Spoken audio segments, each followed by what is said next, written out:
दीपा के लिए सोना की हुई तबीयत खराब। जी हाँ दोस्तों, जैसे ही सूरज ने सोना से कहा कि तुम आज से फुलमा से नहीं मिलोगी और ना ही उससे बातें करोगी, तो यहाँ पर जो सोना है मतलब यहाँ पर बीमार हो जाती है और उसे काफ़ी बुखार आता है। घर वाले काफ़ी चिंता में पड़ जाते हैं क्योंकि वो किसी के हाथ से खाना नहीं खाती है और मना कर देती है। कहती है कि मैं आप लोगों में से किसी के भी हाथ से खाना नहीं खाऊंगी जब तक फुल माँ नहीं आ जाती। यहाँ पर घर वाले काफ़ी रिक्वेस्ट करते हैं सोना से कि देखो बेटा, तुम्हें खाना खाना ही होगा। यहाँ पर दीपक सूरज जो होता है सोना के लिए अच्छे से खाना बना कर लाता है, पर सोना जो होती है अपने मुंह से खाना फेंक देती है और कहती है कि नहीं, आप लोग जो खाना बनाते हो बिल्कुल भी टेस्टी नहीं होता। जो मेरी फुलमा बनाती है वो काफ़ी टेस्टी खाना होता है और मैं वही खाना खाऊंगी। यहाँ पर सूरज कहता है कि मैं अच्छे से जो बच्चों के डॉक्टर होते हैं ना, उसे लेकर आता हूँ माँ, आप तब तक सोना की ख्याल रखना। तभी यहाँ पर जो लावण्या है वो कहती है कि हमें कुछ ना कुछ तो करना ही चाहिए, ऐसे हाथ पर हाथ धरे बैठेंगे तो कुछ नहीं होगा। सोना की तबीयत जो है वो ज़्यादा खराब हो रही है, तो हमें इस वजह से दीपा को यहाँ पर लाना होगा। जब तक सूरज बाहर गया है तब तक हम दीपा को यहाँ पर लाएंगे। यहाँ पर सोना में हालात में कुछ फर्क नज़र आएगा। तभी यहाँ पर दीपा के घर जो होता है सूरज का भाई और चाचा, ये दोनों भी आ जाते हैं। यहाँ पर दीपा जो होती है उन दोनों को देखते हैं और काफ़ी खुश हो जाती है और कहती है कि चाचा जी आप यहाँ पर। जॉय कहता है कि हाँ भाभी, हम आपको लेने आए हैं, चलो हमारे साथ। दीपा मना कर देती है और कहती है कि नहीं, मैं उस घर में कभी वापस नहीं आ सकती। तभी जॉय कहता है कि भाभी आपको आना ही होगा सोना के लिए, नहीं तो अनर्थ हो जाएगा।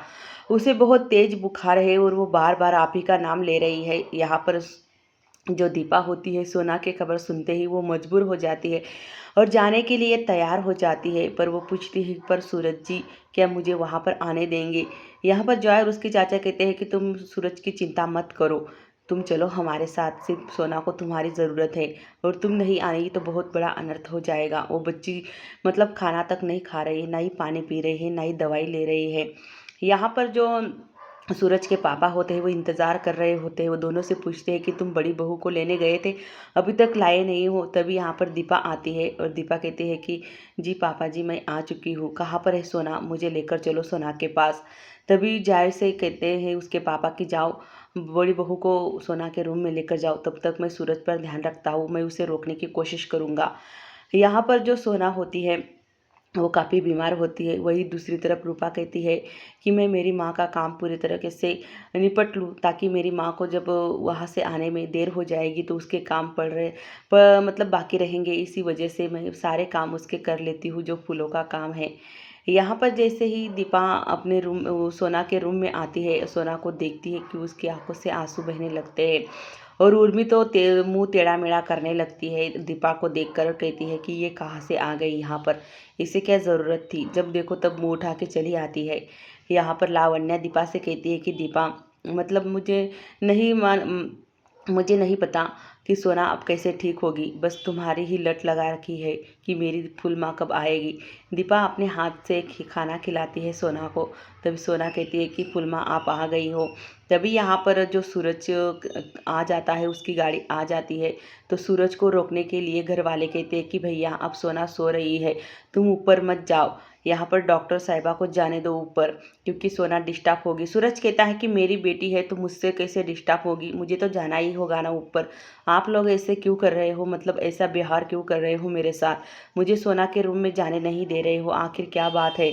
तभी यहाँ पर जो लावण्या है वो डॉक्टर साहिबा को ऊपर भेज देती है।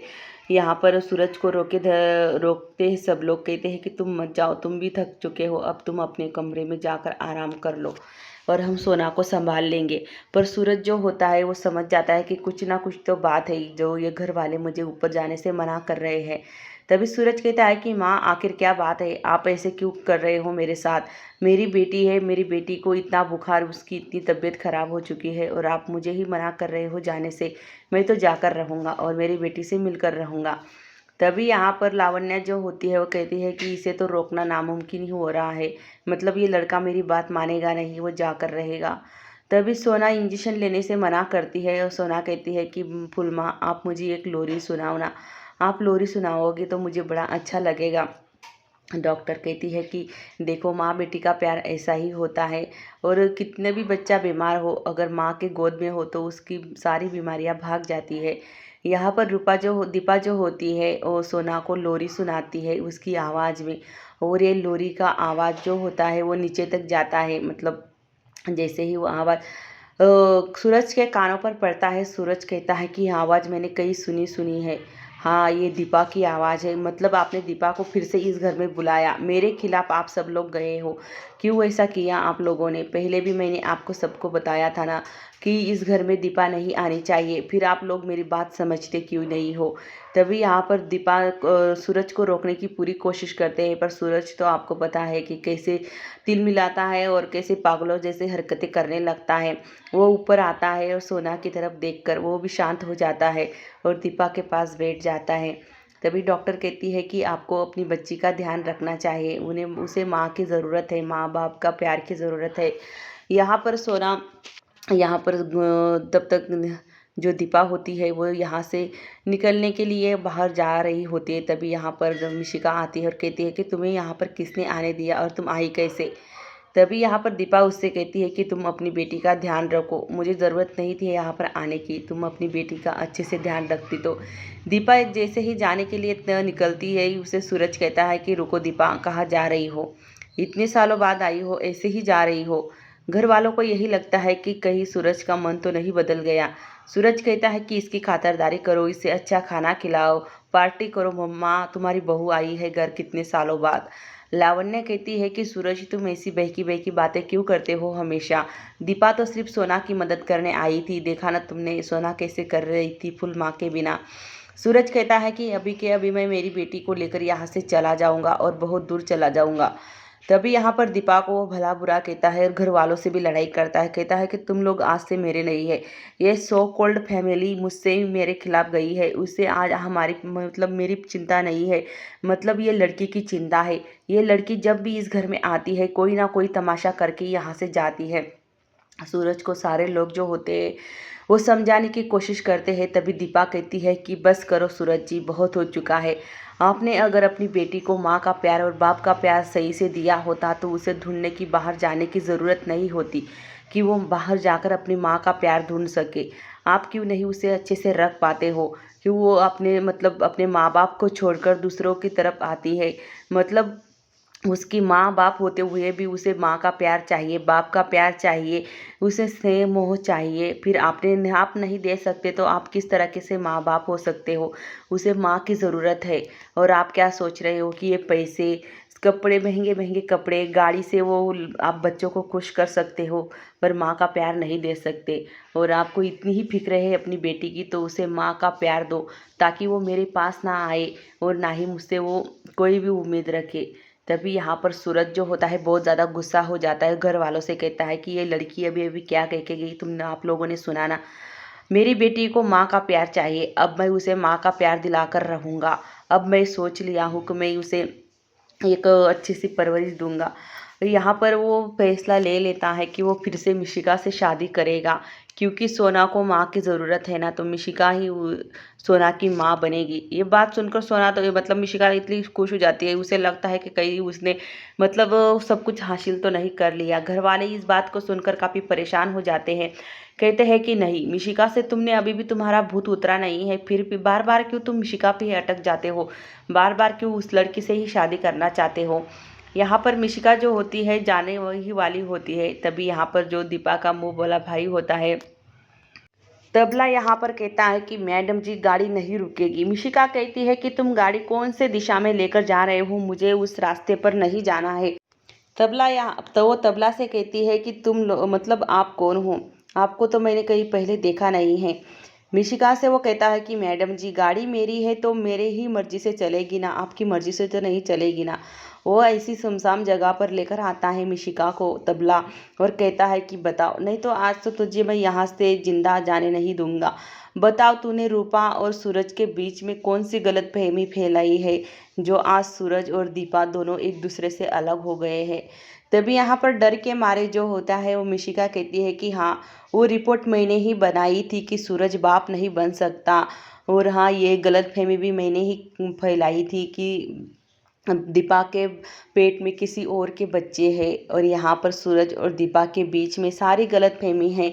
जो सारी जो मतलब बातें हैं मैंने ही भेजी मतलब डाली है और ये सब कुछ इसीलिए किया है कि मैं सूरज को पा सकूं। तबला ये सब कुछ रिकॉर्ड कर लेता है, अपने जेब में फ़ोन रखा होता है, उसमें सब कुछ रिकॉर्ड हो रहा होता है।